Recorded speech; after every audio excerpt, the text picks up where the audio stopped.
नमस्कार दोस्तों, स्वागत है आप सभी का आपके अपने ऑनलाइन संस्थान माई अब गुरु में। दोस्तों, आज हम प्राचीन भारत के पार्ट 2 को देखेंगे। पार्ट 1 पहले ही कल मैंने कंप्लीट करवा दिया है। अगर आपने वो वीडियो नहीं देखी है तो आप ज़रूर उस वीडियो को ज़रूर देखें, क्योंकि पार्ट 1 में जो भी प्राचीन भारत से हमारे क्वेश्चन हो सकते थे और थ्योरी हो सकती थी उसमें मैंने कराई है।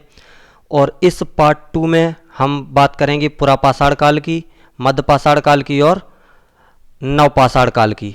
तो इन तीनों के ऊपर जो भी क्वेश्चंस बनेंगे और जिन तीनों के ऊपर जो भी थ्योरी होगी यहाँ से हम कंप्लीट करेंगे और इसी से ही आपके सारे क्वेश्चंस कंप्लीट हो जाएंगे।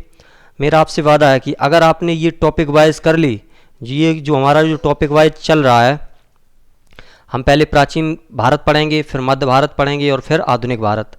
इन तीनों इतिहास के पार्ट से आपके जो भी क्वेश्चन बन सकते हैं इन्हें कंप्लीट करेंगे और देखेंगे आपके SSC GD, Uttar Pradesh police constable और वीडियो री एग्ज़ाम जो होना है उसके लिए ये सभी, ये मान लो कि कारगर वीडियो है। इसलिए जो भी क्वेश्चंस हों इसके आप क्वेश्चन करें और कापी पेन लेकर बैठें, इन्हें नोट भी करते चलें। और दूसरी बात, अगर आप कापी पेन लेने में असमर्थ हैं तो आप स्क्रीनशॉट भी लेके रखें, क्योंकि बहुत ही इंपॉर्टेंट क्वेश्चन यहाँ से हम करवाने जा रहे हैं।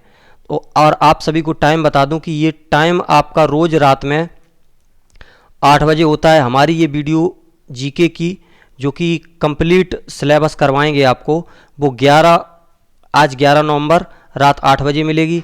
और ऐसे ही रोज़ 8 बजे ही हमारी वीडियो आपके लिए उपलब्ध होगी, तो रात में जुड़ना ना भूलें। चलिए चलते हैं पहले प्रश्न पर। उससे पहले अगर आपने हमारा चैनल सब्सक्राइब नहीं किया तो ज़रूर सब्सक्राइब करें और बेल आइकन को भी दबाएं, जिससे हमारे नोटिफिकेशन आपको समय समय पर मिलते रहें। चलिए चलते हैं। तो आज का हमारा पहला प्रश्न है कि किस उपनिषद में यज्ञों की तुलना टूटी फूटी नाव से की गई है। तो उपनिषद के बारे में आपको बताना है कि किस उपनिषद में। तो इसका सही आंसर हो जाएगा आपका मुंडको उपनिषद में यज्ञों की तुलना जो है वो टूटी फूटी नाव से की गई है। अगर मुंडको उपनिषद की बात करें तो ये किसका भाग है, तो ये अथर्ववेद का भाग है। ये भी आपको याद रखना है, अथर्ववेद का भाग है मुंडको उपनिषद। और अथर्ववेद की बात करें तो ये सबसे बाद का वेद है। ये भी आपको याद रखना है, जो सबसे बाद का वेद है वो अथर्ववेद है। और प्रथम वेद की बात करें तो प्रथम वेद कौन सा है आपका, तो प्रथम वेद आपका है ऋग्वेद। ये भी आपको याद रखना है, ऋग्वेद यहाँ से आप याद रखेंगे, प्रथम वेद है। और मुंडको उपनिषद के बारे में एक बात और आपको याद रखनी है, जो भारत का आदर्श वाक्य है सत्यमेव जयते, ये भी आपको याद रखना है। जो सत्यमेव जयते लिया गया है वो ही मुंडको उपनिषद से ही लिया गया है, जो कि सारनाथ के अशोक स्तंभ पर लिखा हुआ था। तो यहाँ से आपको इतनी जानकारी मिलती है और इसका स्क्रीनशॉट भी जरूर लें, नोट करते चलें। यहाँ से सारे क्वेश्चन बन सकते हैं, क्योंकि सबसे प्राचीन वेद भी पूछता है, तो प्रथम वेद प्राचीन वेद एक ही बात होती है।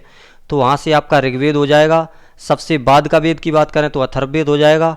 और यज्ञों की तुलना जो टूटी फूटी नाव से की गई है तो वो मुंडको उपनिषद में, और मुंडको उपनिषद आपका अथर्ववेद का भाग है। और सत्यमेव जयते जो लिया गया है वो आपका मुंडको उपनिषद से ही लिया गया है। तो ऐसे हम कंप्लीट रिवीजन भी करते चलेंगे, दोहराते चलेंगे, जिससे आपको याद करने में ज़्यादा दिक्कत ना हो और आपको जल्दी जल्दी याद हो जाए। इसका स्क्रीनशॉट जरूर रखिएगा। चलिए चलते हैं अगले प्रश्न पर। आज का हमारा अगला प्रश्न है कि किस युग में मनुष्य शिकारी था तथा गुफाओं में रहता था और वह भोजन का संग्राहक था। यहाँ भोजन का संग्राहक से मतलब है कि भोजन को इकट्ठा करने वाला। तो ये जो मनुष्य शिकारी था तो ये था आपका पुरापाषाण काल में। याद रखना, हम इसीलिए आपसे वन लाइनर क्वेश्चन लेके आए हैं, क्योंकि ऑप्शनल क्वेश्चन में ज़्यादा समय भी बर्बाद होता है और चारों ऑप्शन पढ़ने पड़ते हैं। यहाँ से आपका सीधा सीधा कंप्लीट रिवीजन होगा और जो भी आप नोट करते चलें, जो भी आपको इम्पोर्टेंट लगे। तो इसकी बात करते हैं पुरापाषाण काल की। तो पुरापाषाण काल के बारे में आपको जो चीज़ें याद रखनी है वो हम बता देते हैं थ्योरी बेस पर।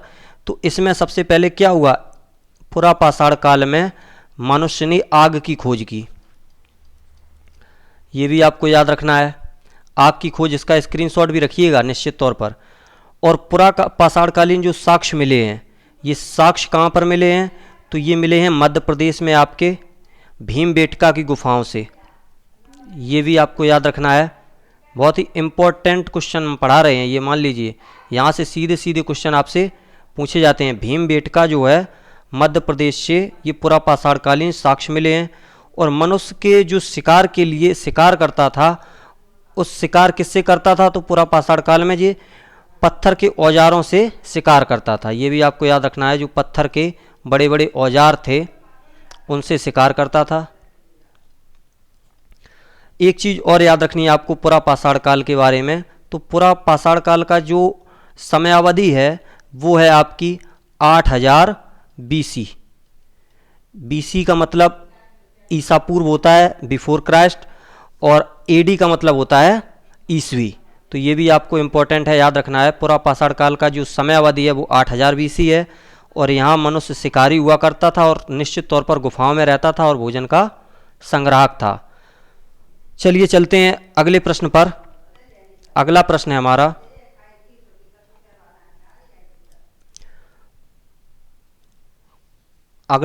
हमारा, कि मनुष्य के द्वारा पशुपालन की शुरुआत की गई। तो मनुष्य के द्वारा जो पशुपालन की शुरुआत की गई वो की गई आपकी मध्यपाषाण काल में। मध्यपाषाण काल की अगर बात करते हैं तो इसकी समयावधि क्या थी? तो इसकी समयावधि थी 8000 BC से कितनी थी? 4000 BC तक। ये भी आपको याद रखना है, 8000 BC से 4000 BC। और अभी मैंने पिछले क्वेश्चन में बताया जो पुरापाषाण काल की अवधि थी वो थी आपकी 8000 BC। ये भी आपको याद रखना है। और मध्यपाषाण काल से क्या चीज़ें और आपको याद रखनी है? तो इसमें याद रखनी है आपको, जो पुरापाषाण काल में बड़े बड़े औजारों का प्रयोग करते थे पत्थर के, इसमें औजारों का आकार क्या हुआ? छोटा हुआ, और छोटे औजार हुए। और उन औजारों को, छोटे औजारों को क्या कहा गया? तो उन छोटे औजारों को नाम दिया गया माइक्रोलिथ। यहाँ से निश्चित तौर पर क्वेश्चन पूछा जा सकता है, इसलिए याद रखिएगा जो माइक्रोलिथ है, क्योंकि आपसे सीधा क्वेश्चन ये पूछा जा सकता है कि मध्यपाषाण काल में जो छोटे औजार थे उन्हें क्या कहा जाता था? तो उन्हें कहा जाता था माइक्रोलिथ। इंपॉर्टेंट है, यहाँ से याद रखिए, स्क्रीनशॉट जरूर इसका रखिएगा। और चीज़ें क्या याद रखनी है मध्यपाषाण काल से? तो मध्यपाषाण काल में पशुपालन के सर्वप्रथम साक्ष्य कहाँ मिले? तो पशुपालन के भी यहाँ से साक्ष्य मिले हैं। मध्यपाषाण काल से मानव ने पशुपालन की शुरुआत कर दी थी।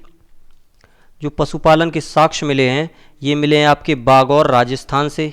ये भी आपको याद रखना है, बागौर कहाँ पर? राजस्थान में। और एक चीज़ और आपको याद रखनी है मध्यपाषाण काल से, मध्यपाषाण काल में और क्या मिला? तो मानव के कंकाल के साक्ष्य भी मिले हैं। मानव के कंकाल के साक्ष्य,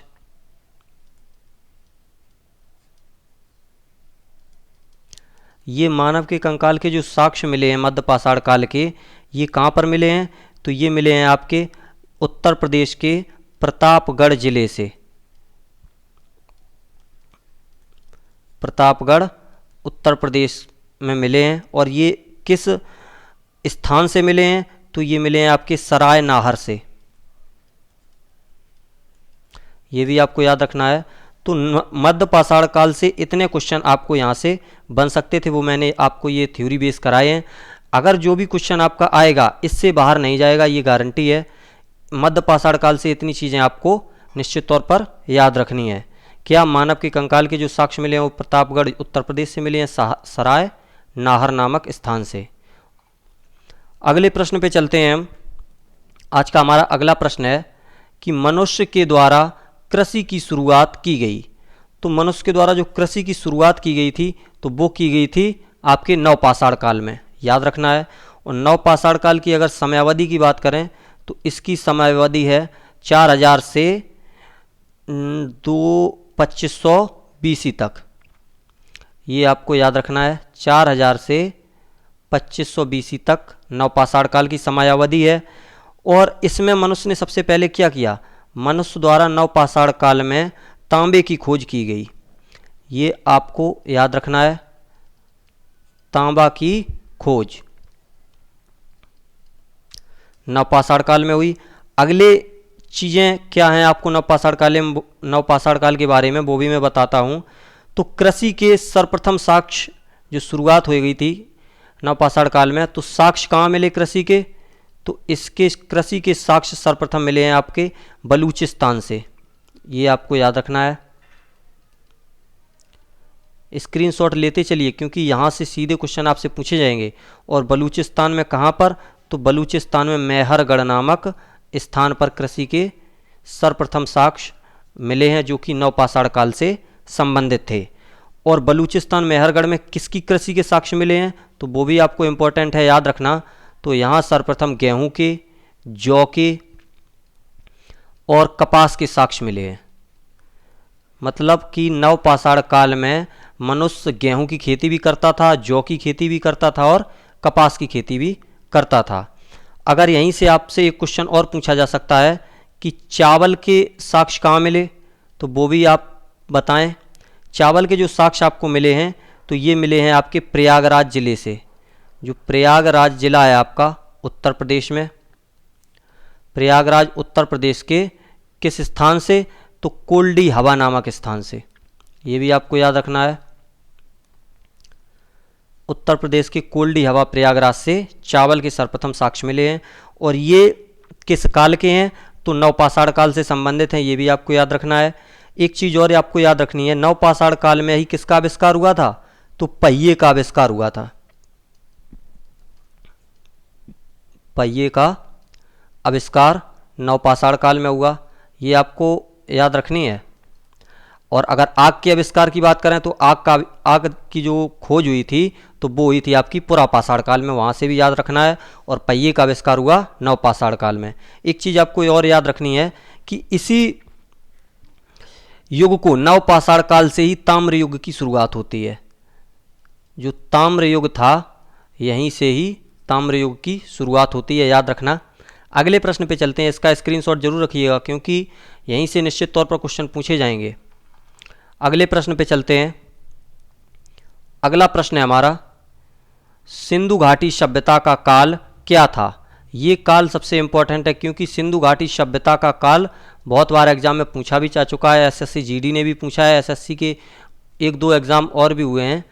आपकी पिछली जीडी के जो पेपर हुआ था उसमें प्रीवियस ईयर में इसका काल पूछा था और भी एसएससी के एग्जाम में पूछा जा चुका है, तो इम्पोर्टेंट क्वेश्चन है। तो सिंधु घाटी सभ्यता का जो काल था वो 2500 बीसी से 1750 बीसी तक था। सिंधु घाटी सभ्यता को ही क्या कहते थे? इस सभ्यता को हड़प्पा सभ्यता भी कहते थे। ये भी आपको याद रखना है, हड़प्पा सभ्यता। कई बच्चे ये कंफ्यूज हो जाते हैं कि हड़प्पा सभ्यता अलग है सर, सिंधु घाटी सभ्यता अलग है। ऐसा कुछ भी नहीं है, सिंधु घाटी सभ्यता को ही हड़प्पा सभ्यता कहते हैं। और ये से सिंधु घाटी सभ्यता नाम क्यों पड़ा? सिंधु नदी के कारण सिंधु घाटी सभ्यता नाम पड़ा, क्योंकि ये सिंधु नदी के आसपास की जो भी सभ्यता थी, प्राचीन भारत में जो भी मनुष्य रहते थे वो पानी के आसपास ही रहा करते थे, क्योंकि लाइफ को जीने के लिए सबसे इम्पोर्टेंट पानी ही है। तो पानी की वजह से नदियों के आसपास ही सभ्यताओं का विकास हुआ और वहीं पे उन्होंने अपने रहने का स्थान बनाया और किया। एक बात और याद रखनी है, जो सिंधु घाटी सभ्यता थी ये नगरीय सभ्यता थी आपकी, ये भी आपको याद रखना है। सबसे ज़्यादा इसमें इम्पोर्टेंट है नगर नियोजन की प्रणाली। नगर जो नियोजन था वो कैसा था? तो ये नगर नियोजन जो था, इनका नगर नियोजन सबसे इम्पोर्टेंट और सबसे फेमस था। एक ऐसी जगह बनाई थी इन्होंने, उस जगह के बीच में एक ये गेट था और एक पूर्वी छोर पर गेट, एक पश्चिमी छोर पर दो गेट और उत्तरी और दक्षिणी दोनों छोर पर गेट थे। तो बीच में यहाँ पे रहने के इनके लिए घर थे, मकान थे और पूरा नगर एक गेट से बंद था, चारों तरफ दीवारें थी और इस गेट से ही मुख्य द्वार हुआ करता था इनका निकास का और अंदर प्रवेश का। तो इसीलिए नगर नियोजन की प्रणाली सिंधु घाटी सभ्यता की सबसे फेमस है। और इसी सिंधु घाटी सभ्यता के लोगों ने ही, याद रखना, कि कांसे का आविष्कार किया था। जो ताम्र युग की शुरुआत हुई थी नवपाषाण काल से, और कांसे का आविष्कार सिंधु घाटी सभ्यता के लोगों ने किया था। और कांसा बनाया किससे था? तो ये बनाया था तांबा और टीन को मिलाकर, ये इन दोनों को मिलाकर कांसा बनाया था। और एक बात और आपको याद रखनी है कि जो भारत की सबसे भारतीय उपमहाद्वीप की जो सभ्यता थी ये सबसे प्राचीन सभ्यता थी। भारतीय उपमहाद्वीप की सबसे प्राचीन सभ्यता आपकी सिंधु घाटी सभ्यता थी। तो चलिए चलते हैं अगले प्रश्न पर, इसका स्क्रीनशॉट रखिएगा, इंपॉर्टेंट है। अगला प्रश्न है हमारा, मनुष्य में स्थायी निवास की प्रवृत्ति किस काल से प्रारंभ हुई? स्थायी निवास, स्थायी निवास का मतलब ये है कि मनुष्य ने जैसे एक गांव बसा लिया, उस गांव में ही सारे मनुष्य रहेंगे। जंगल में पहले मनुष्य किस में रहता था? गुफाओं में रहता था, टोली बनाकर रहता था, उससे जानवरों को ज़्यादा खतरा रहता था। जानवर जैसे रात में कोई सो रहा है, बच्चे सो रहे हैं, लेडीज़ सो रही है, उससे जैसे शेर है, चीता है, तमाम ऐसे जंगली जानवर हुआ करते थे जो मनुष्य पर हमला कर देते थे, तो उसे नुकसान भी होता था जान और माल का, दोनों का। तो इसलिए स्थायी निवास की प्रवृत्ति जो मनुष्य ने अपनाई, तो वो अपनाई आपकी नवपाषाण काल में। याद रखिएगा, नवपाषाण काल में जब स्थायी निवास की मनुष्य ने प्रवृत्ति अपनाई, तो सबसे पहले इन्होंने किस पशु को पालतू बनाया? ये भी इम्पोर्टेंट है। जो सबसे पहले इन्होंने पालतू पशु बनाया वो बनाया था कुत्ता को। नवपाषाण काल का जो मनुष्य था उसने सबसे पहले कुत्ते को अपना पालतू पशु बनाया था। याद रखना, स्थायी निवास की प्रवृत्ति नवपाषाण काल से मानी जाती है। अगला प्रश्न है हमारा कि मनुष्य ने सर्वप्रथम किस धातु का प्रयोग किया? इसका आंसर हो जाएगा आपका तांबा। मनुष्य ने सर्वप्रथम तांबे धातु का प्रयोग किया। और तांबे से सर्वप्रथम निर्मित औजार क्या था?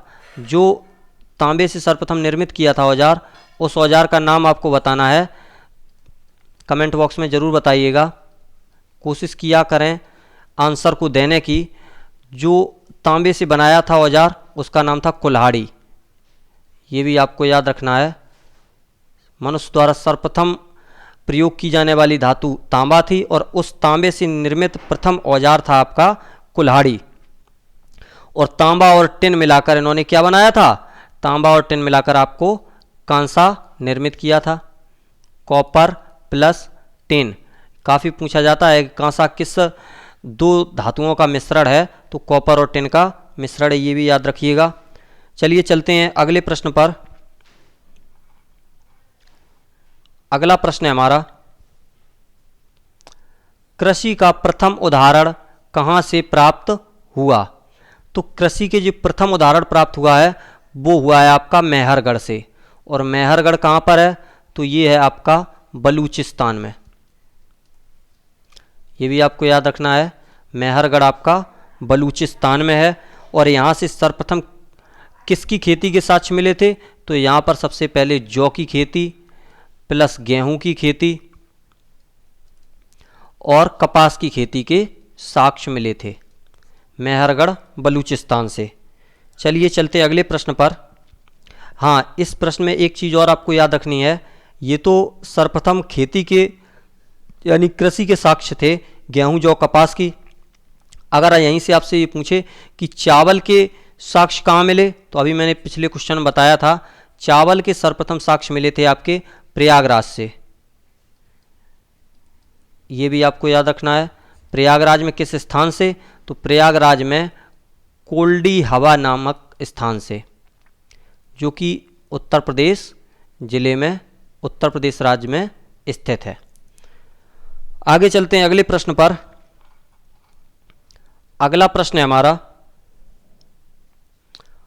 जिस काल में मनुष्य ने घटनाओं का कोई लिखित विवरण उद्धृत नहीं किया, मतलब जो मनुष्य की जो भी घटनाएं हुई थीं उन घटनाओं का कोई लिखित विवरण नहीं मिलता है, इस काल को क्या कहा जाता है? तो इसे कहा जाता है प्राग ऐतिहासिक काल।